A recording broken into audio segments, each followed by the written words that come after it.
એક ઘના જંગલમાં શિયાળોનો એક મોટો ઝુંડ રહેતો હતો. બધા શિયાળો એકબીજા સાથે મળીને રહેતા હતા, પરંતુ એમાંથી એક શિયાળ એવો હતો કે જેને કોઈ સાથે મિત્રતા નહોતી. તેમનું નામ હતું પિલ્લુ. પિલ્લુ બધા શિયાળોમાં પોતાને સૌથી વધુ બુદ્ધિશાળી અને ચાલાક માનતો હતો.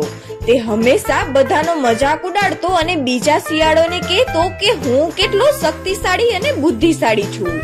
તમારે બધાએ મારી પૂજા કરવી જોઈએ. પિલ્લુ સ્વભાવથી ઝઘડાળુ અને ઈર્ષાળુ પણ હતો. ક્યારેક તે કોઈનું ખાવાનું છીનવી લેતો તો ક્યારેક કોઈની પૂંછડી કાપી નાખતો, જેથી તેમની રોજ કોઈના કોઈ સાથે લડાઈ થતી જ રહેતી. તેના આ વર્તનથી કંટાળી જઈને એક દિવસ બધા જાનવરોએ તેને પાઠ ભણાવવાનો વિચાર કર્યો. પેલો શિયાળ બોલ્યો, આપણે તેને નજીકના તળાવમાં ધકેલી દઈએ, ત્યારે જ તેને અક્કલ ઠિકાને આવશે. બીજો શિયાળ બોલ્યો, ના ના, આપણે તેને આ જંગલમાંથી બહાર કાઢી નાખીએ, જેથી તે કોઈ સાથે લડી નહીં શકે. થોડો સમય વિચાર કર્યા પછી બધાએ નક્કી કર્યું કે પિલ્લુ પાછો આવશે ત્યારે તેને લાકડીઓથી મારવો છે આપણે. બપોરનો સમય થઈ ગયો અને પિલ્લુ મસ્તીમાં ચાલતો આવી રહ્યો હતો. અચાનક તેમની નજર બીજા શિયાળો પર પડી. તે લાકડીઓ લઈને તેમની પાછળ જ આવી રહ્યા હતા. પિલ્લુ ડરી ગયો અને ધીમે ધીમે પાછળ ચાલવા લાગ્યો. તેને પાછો જતા જોઈને બધા જાનવરો તેની તરફ દોડવા લાગ્યા. હવે પિલ્લુને સમજાઈ ગયું કે બધા જાનવરો તેને મારવા માટે જ આવી રહ્યા છે. પિલ્લુએ ગામ તરફ દોડવાનું શરૂ કર્યું અને બધા જાનવરો તેમની પાછળ દોડવા લાગ્યા. પેલો શિયાળ બોલ્યો, ઊભો રહી જા પિલ્લુ, આજે તો તને પાઠ ભણાવીને જ રહીશું. બીજો શિયાળ બોલ્યો, આજે તું અમારાથી નહીં બચી શકે. પિલ્લુ બોલ્યો, મને માફ કરી દો, હું આજથી તમને કોઈને પરેશાન નહીં કરું. પરંતુ આજે કોઈ તેને છોડવા માટે તૈયાર નહોતું. પિલ્લુ આગળ આગળ અને જાનવરો પાછળ પાછળ દોડતા હતા. દોડતા દોડતા પિલ્લુ એક ધોબીની દુકાનમાં ઘૂસી ગયો અને ત્યાં જઈને છુપાઈ ગયો. બધા જાનવરોએ તેને ઘણો શોધ્યો, પરંતુ જ્યારે તે ક્યાંય ન મળ્યો ત્યારે બધા પાછા જંગલમાં ફરી જાય છે.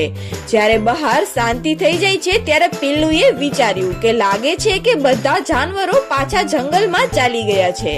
હવે મને કોઈનાથી ખતરો નથી. પિલ્લુ જેમ જ રૂમમાંથી બહાર આવવા લાગ્યો ત્યારે જ તેને એક નીલા રંગની ભરેલી એક બાલટી સાથે ઠોકર લાગી અને તે જમીન પર પડી ગયો. ઠોકર લાગતા બાલટીનું બધું જ પાણી પિલ્લુ પર પડી ગયું અને તે પૂરેપૂરો નીલા કલરનો થઈ ગયો. પરંતુ તેને આ વાતની ખબર નહોતી. તે ગામમાંથી બહાર નીકળીને જંગલ તરફ ચાલ્યો ગયો. જેમ જ તે જંગલમાં પહોંચ્યો કે બધા જાનવરો તેને જોઈને ડરીને ભાગવા લાગ્યા, કારણ કે તેમણે આવો અજાણ્યો જાનવર ક્યારેય નહોતો જોયો. પિલ્લુ બોલ્યો, લાગે છે કે હવે આ બધાની અક્કલ ઠેકાણે આવી ગઈ છે. પરંતુ તેને સમજાતું નહોતું કે બધા જાનવરો તેને જોઈને અચાનક ડરી કેમ ગયા. જ્યારે તે તળાવ પાસે પાણી પીવા માટે ગયો ત્યારે તેણે પોતાને જોયો કે તે નીલા રંગનો થઈ ગયો છે. હવે પિલ્લુને આખી વાત સમજાઈ ગઈ. પિલ્લુ બોલ્યો, બધા જાનવરો મને જોઈને ડરી રહ્યા છે કારણ કે હું નીલા રંગનો થઈ ગયો છું.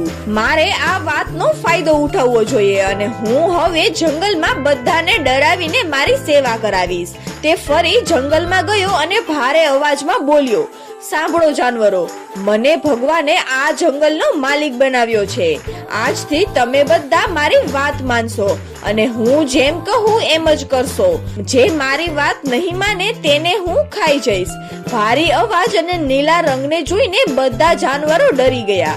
સિંહ પણ પિલ્લુને જોઈને ડરી ગયો અને તે પણ તેમનો સામનો કરવા માંગતો નહોતો. તેથી જંગલના બધા જાનવરો તેને પોતાનો રાજા સ્વીકારી લીધો. હવે તો પિલ્લુનું જીવન ખૂબ જ આરામથી પસાર થવા લાગ્યું.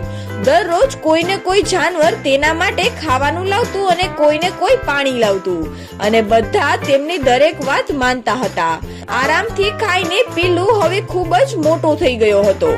એક દિવસ જ્યારે બધા જાનવરો પિલ્લુની આસપાસ બેઠા હતા ત્યારે ક્યાંક દૂરથી શિયાળોની બૂમ પાડવાનો અવાજ આવ્યો. આ અવાજ સાંભળીને પિલ્લુ પોતાનો ઢોંગ ભૂલી ગયો અને જોરથી શિયાળની જેમ બૂમો પાડવા લાગ્યો. જેમ જ બધા જાનવરોએ તેમનો સાચો અવાજ સાંભળ્યો કે તેઓને સત્ય સમજાઈ ગયું. વાંદરો બોલ્યો, અરે આ તો પિલ્લુ છે. સસલો બોલ્યો, આ પિલ્લુએ આપણને ઘણો સમય સુધી મૂર્ખ બનાવ્યા છે. સિંહ બોલ્યો, આજે તો આને છોડીશું નહીં. બધા જાનવરો પિલ્લુ પાછળ દોડ્યા અને તેને મારીને જંગલમાંથી બહાર કાઢી નાખ્યો. તો બાળ મિત્રો, આ વાર્તા પરથી આપણને શીખવા મળે છે કે ઢોંગ અને અહંકારથી મળેલી સફળતા લાંબા સમય સુધી ટકતી નથી. સત્ય એક દિવસ બહાર આવી જ જાય છે.